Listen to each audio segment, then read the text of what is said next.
dahil nainggit ako dun sa food trip na ginawa ni Mike, naisip kong gumawa ng isang mabilis na snack na hindi mo na kailangan ng mga any special equipment, even stove. So gagawa lang tayo ng rolled tikoy. Pero yung rolled tikoy natin, lalagyan natin ng palaman sa loob. So whatever is available sa bahay nyo, may peanut butter kayo dyan, may chocolate spread kayo dyan, even savory, pwede nyo itong gawin. So meron tayo dito, isang portion ng tikoy.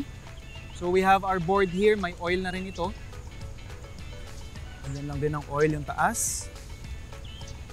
And kung meron kayong plastic wrap, better. Kasi what we wanna do here is ipa-flatten natin yung ating tikoy. So kung may rolling pin kayo, pwede nyo gamitin. Kung wala man, koboy-koboy na lang, bote, ang ipang-flat natin.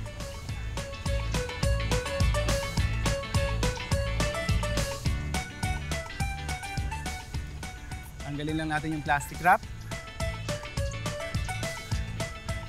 So ito na yung itsura niya. So basically, from this size, from this thick, sa ganyan na siya. Lagyan lang natin yung isa.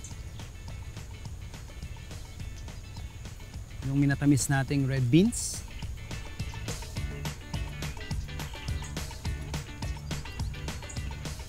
Then saka natin siya i-roll.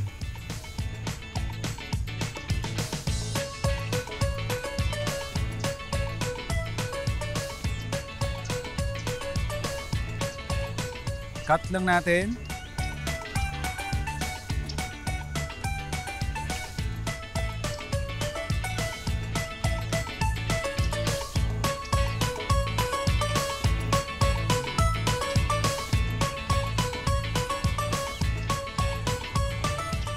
Yung pinaka-feeling na gagawin natin for this one is peanut butter. Kagandahan dito, kahit anong trip ninyo, kahit anong gusto ninyong ipalaman, kumbaga, pwedeng-pwede nyong gawin. White chocolate, pwedeng-pwede nyong i-apply.